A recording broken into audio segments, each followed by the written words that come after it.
Viva Africa!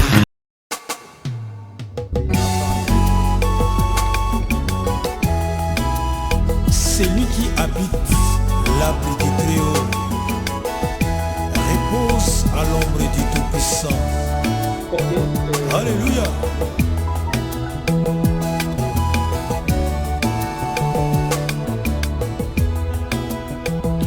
Yalgoso, na pesi na nzambe, merci. Nzambe oyo apesi biso makasi. Nzambe oyo a permettre surtout na dimanche à lelo. Il y a le 11, il y a août, il y a 2019. Na kanisaki kopesa na nzambe merci ndenge na lobi pona facilité pe pona mu oyo manifester mokolo ya lelo. Alors, avant na banda prédication nanga dans quelques minutes, nangi tout d'abord na se présenter. Na bengami na kombo ya le révérend pasteur fidèle Luyeye Makengo. Naza plus précisément na mboka ya Brésil, na São Paulo, na bairro lokola quartier oyo babengi Penha Pira, avenue Monica numéro 2, place église ezali. Alors numéro nanga ya téléphone nazako pesa ezali na WhatsApp. Ce pesant bande ko contacter ngai na sima ya prédication ozana posa peut-être ya motuno bien likambo moko ezali 55 11 967 064 139 na bandeli 55 11 967 064 139 wana ezali numéro na ngai ya WhatsApp. Alors nalingi nalobela thème moko eza intitulé ezali Dieu vous appelle-t-il à son œuvre dans un domaine quelconque. Nzambe na kobenga moto nyonso nzambe abengaka moto na tina pe na likambo moko ya malamu o nzambe azali kobongisa. Alors dans notre église nous avons parlé un grand thème intitulé Unissons-nous nos forces pour bâtir la maison de Dieu. C'était justement dans 1 Corinthiens chapitre 2 verset 4 jusqu'à 5. On est allé dans grand thème de pesaki biso privilège ya koyeba ko s'avancer na ba sous-thème au tozali kolobela. Alors aujourd'hui dimanche ya lelo nazolobela na sous-thème Dieu vous appelle-t-il à son œuvre dans un domaine quelconque. C'est-à-dire nzambe abenga yo abenganga na domaine moko o ezali motuya onzambe abenga ngai pe abenga yo. Alors bien aimé nalingi nalobela komoko avant que na pesa verset biblique nalingi ozala attentif place yozali partout dans le monde o yozali oyo kolanda émission pe prédication yo dans quelques minutes. Mais je pense que on peut bénéficier d'une manière d'une autre parce que nzamba pesi yo makasi nzamba pesi yo privilège ya kolanda ngai à travers molimo santu oyo aza kosala lelo na ba église na biso. Alors nzambe abengaka moto na musala. Apocalypse chapitre 1 verset 6 Bibelobi nkolo abenga biso toza ba souverain sacrificateur oyo sengeli na biso bana nzambe to travailler na accord moko na nzambe eza moko oyo ezelakisa biso kolo abenga biso travail à un sacrificateur il est là pour travailler dans le tabernacle. Or, l'église, c'est le tabernacle. Wapi sika biso lelo, toza ko travailler étant que souverain sacrificateur, étant que bateau baza ko distribuer partout dans le monde la parole de Dieu, na l'église, na banda na biso, partout, parce que il y avait un Dieu, l'esprit de Dieu, qui animé na l'église pe na tango na mena na tanga verset biblique moko pour epesa biso par rapport il y a thème na biso otozolobela Zacharie chapitre 4 verset 6 jusqu'à 7. Mais nazobana na verset 1 il y a Zacharie chapitre 4 Bibelobi. L'ange qui parlait avec moi revint et il me réveilla comme un homme que l'on réveille de son sommeil. Balobi mwanze ayaki epai na ngai kolamusa ngai ndenge tango mutu alalaka pe alamukaka na pongi. Le verset 2, la Bible dit, il me dit, que vois-tu? Abandi kolakisa ngai nini ozali komona? Et j'ai répondu, j'ai regardé et voici il y avait un chandelier d'or surmonté d'un vase et portant cette lampe avec cette conduite pour les lampes qui sont au sommet du chandelier. Verset 3. Et il y a près de lui deux oliviers, l'un à gauche du vase et l'autre à sa droite, à sa gauche. Verset 4. Et reprenant la parole, j'ai dit à l'ange qui parlait avec moi, que signifient ces choses? Mon Seigneur, l'ange qui parlait avec moi me répondit, ne sais-tu pas ce que signifient ces choses? J'ai dit non, mon Seigneur. Alors il replie et me dit, c'est ici ma parole que l'Éternel adressa à Zorobabel, c'est ni par la puissance ni par la force, mais c'est par mon esprit, dit l'Éternel des armées. Alors, d'abord Zacharie, c'est un prophète. C'est un prophète parmi la classification. Il y a un prophète, il y a un prophète, il y a un petit prophète, tel que Agé, Miché, classification, ce sont des petits prophètes. Mais ce que nous voulons apprendre cet après-midi ou ce matin, est-ce qu'au bino bozali, tu dois retenir quelque chose. Il y a un message, Nzamba tindaki ange, aya et pas ina Zacharie, koye bisaye, makambo esengeli, et sala mape, esengeli ya sala. C'est-à-dire, dans ma méditation, et j'ai compris que Nzambe, tango abengaka biso natina pe na eloko moya malamu. Yango moni na thème na biso li ke Nzambe azobenga biso na kati na musala pe abenga biso na domaine moko quelconque. Donc pour dire que moi na Nzambe nyonso sokwa l'église ayaka pamba te Nzambe de mutabenga kaye Nzambe nde mutatusha kaye et puis tant siko yo ye l'église il faut oyeba na point ozo umela l'église Nzambe aza ko travailler ensemble na yo. Alors ce que muta se découvrir na place Nzambe azo travailler na place Nzambe bengelié et pour pesa nos églises ya kozala fort et que pesa église na biso ezala na bwania église na biso ezana bokebi nyonso église na biso pe etambola na ba direction ya le Saint-Esprit. Parce que Bible lobi na pongi na Zacharie Nzamba bandi ko lakisa ye à travers ba ange. Nzamba tindi ba ange messager ba ye pa na Zacharie. Ba la musi Zacharie azaki ya kolala. Bala musi ya kolala siko Nzamba bandi ko la musaye. Mais na lingi expliquer lo comment ko place on a très bien. Kolala et ate que Zacharie ba simba ki ye boye alamuki ne muta susu na pongi azaki toujours na kati na pongi mais l'esprit présence ya Nzambe touché Zacharie ayendenge mutu alota kandoto. Peut-être to lota kandoto to lota ngo toujours kozana kati na pongi mais un esprit eye kwa assister yo. Tango assister yo e bandi ko lakisa yo ndoto moko quelconque. Alors ndenge pesa ki e pa ya Zacharie. Après avoir eu la main, dans un certain moment, l'esprit a touché Zacharie à travers l'ange. Zacharie, memie, bandi ko la ki sa ye. Oye sengela ki e salama. Alors, d'abord, le personnage de Zorobabel a un personnage moko très élevé.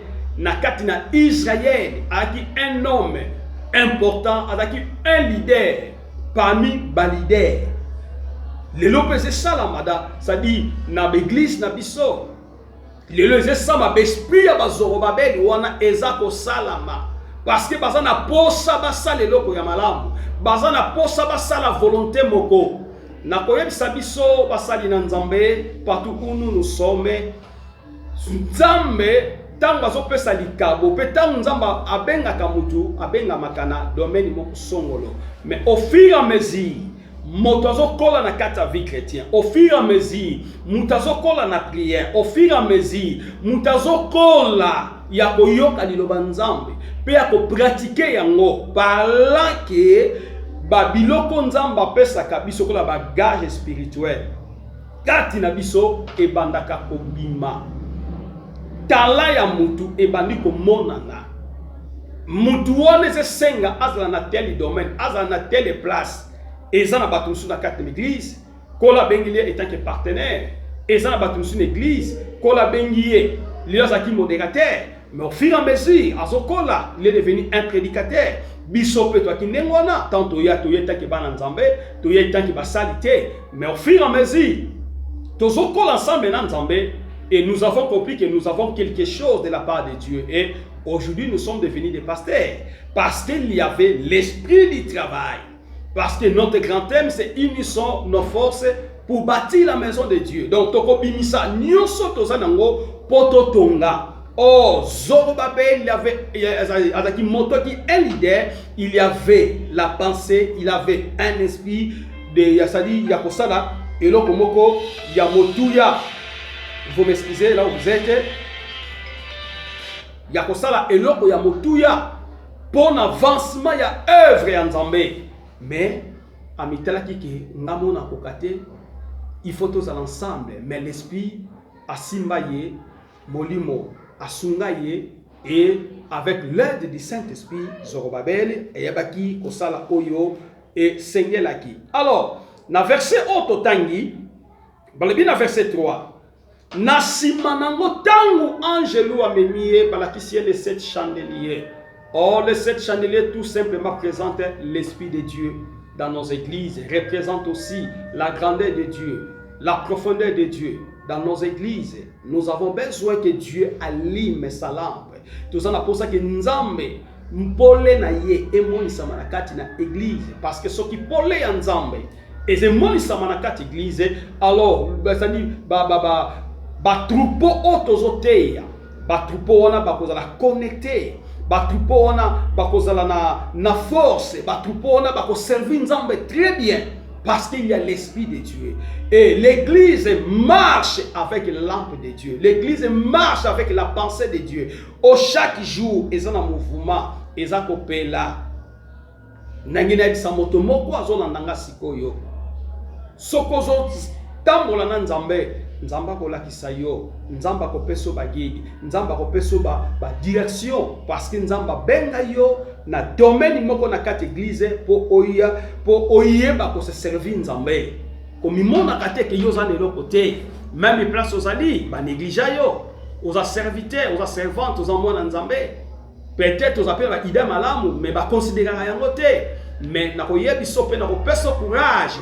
Kolembate, continuer neloko malamu yozana yango. Ata batu bakotiola, ata batu bakoloba, mais important ezaki yo avancé par rapport ya grâce yangolu onzamba pesa yo oyozana ngo nde ekesala yo po bakokende liboso. Alors na même pongi on a bibelobi ange ba memiye pe balakisi ba tuni ozomona ni na bina mona 7 chandeliers avancez toujours ozomona ni na moni les deux oliviers selon la Bible. Les deux oliviers c'est Moïse et Élie, on va aller toujours à côté de Dieu. Bien-aimé, bazaba papa na biso ya Ancien Testament, baba papa na biso batambola na Nzambe, batamba d'expérience ou na vie à la réalité, vie à kotambola na bango, Nzamba yebaki kopona bango parce que abengaki bango na mosali moko bazaba témoin fidèle, o bazo témoigner biso partout et pas na Nzambe. Bien-aimé, soki yo poko sala malamu, mukolo moko kolo a témoigner yo.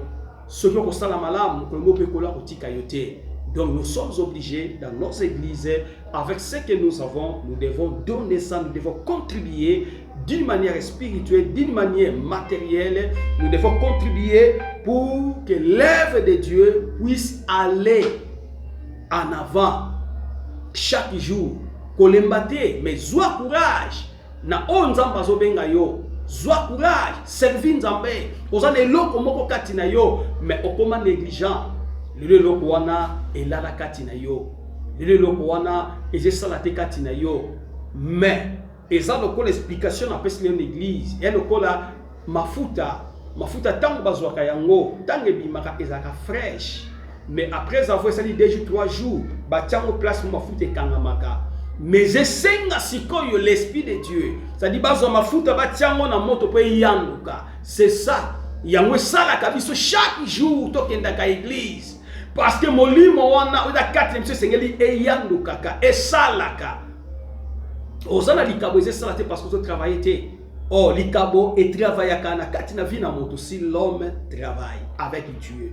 Et l'homme marche dans la vie de la sanctification et cet esprit-là va agir dans notre vie.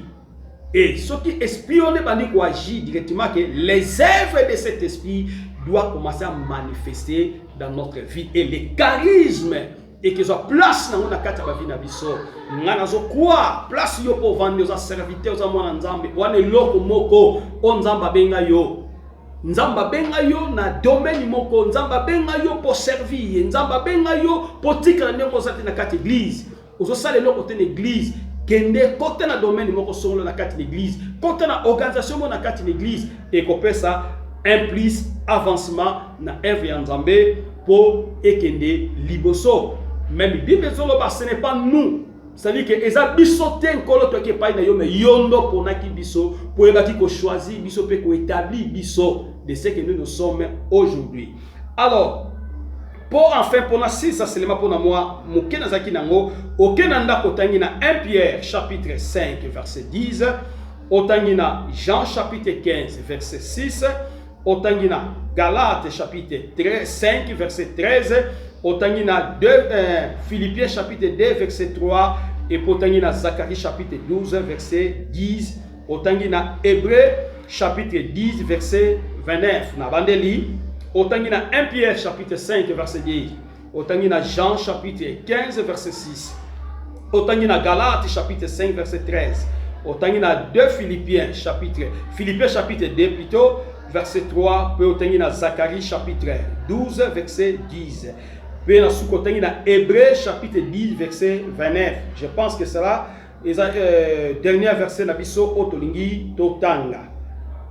Hébreux chapitre 10 verset 29.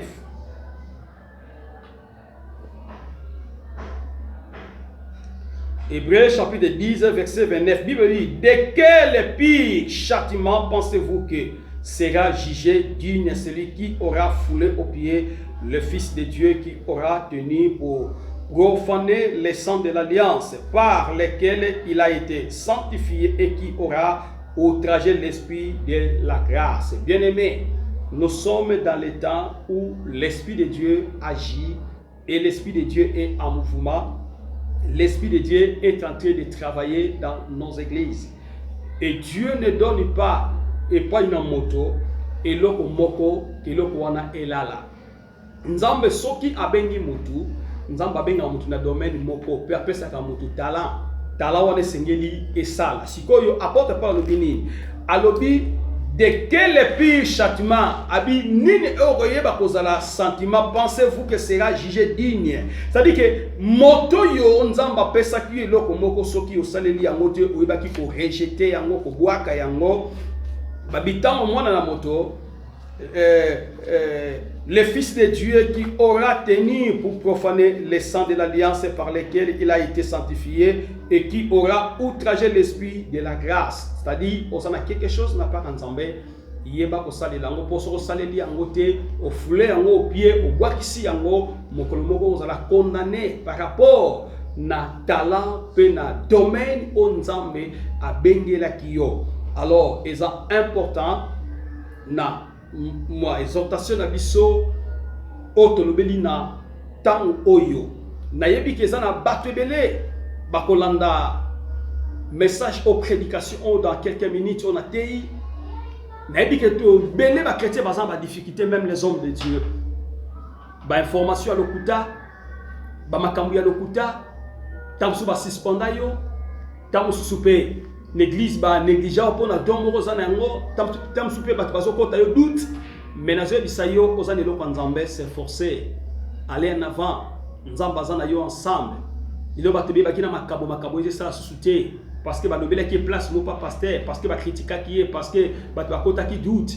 mais na zo bisayo place yo zali ozolanda partout au monde n'encourager yo travailler na nzamba ensemble kobanga mutute o nzamba peso na mouvement o nzamba peso na service yango eko aider yo pe eko aider bato ebele parce que likabo edaka lilonko la pesa biso ba ministère mais lelo ba ministère eza ko aider ba famille ebele ba mabote ebele parce que nkolo alingi biso pe nkolo apesa ki biso yango ofele donc la pesa biso ofele nous aussi nous devons travailler sans avoir recevoir quelque chose mais nous savons que nous sommes dans l'œuvre de Dieu et Dieu lui-même il sera c'est-à-dire porteur ya nyonso na bomo ina biso tikanzambe apambola yo place yo landi prédication na biso kolo apambola yo alors na réalisation ya programme ya lelo tozalaki na notre frère plutôt c'est un technicien un Mathieu azaki technicien na biso ya kozela biso image ya prédication na biso lelo azape moko ya basali na kati na église ya mission chrétien pour le temps de la fin et place yo tozali place au bomoni salami justement salami na kati na église donc nkolo apambola yo polingi o sunga biso yo poza na posa ya ko participer na kati na église nazo pesa yo adresse toza na Brésil toza na São Paulo tozali na Bairro lokola quartier ezali Peña babengi yango Peña Pire numéro na biso tozo pesa ya téléphone ya WhatsApp soko bengi ozu biso ezali 55 11 967 064 139 soko bengi ozu biso alors avenue ya église et bien na komo ya Monica numéro 2 ciao nzambe apambola bino da dimanche. Oui, nalinga kina saluer quelques pasteurs au bazana motema na saluer Bispa Christine Melo na saluer pasteur José baza couple baza ba brésilien tu on a ensemble na mboka oyo et puis na saluer Dr Joe na saluer apôtre Paul na saluer Bishop Leonardo na saluer pasteur Serge na salué pasteur Moïse, na salué pasteur Salomon, na salué donc en fait tu vas belé pasteur Clément, na salué bazay belé na salué vraiment pasteur Nzambe Kolo apambola bango place bazali. Dieu vous bénisse, ciao.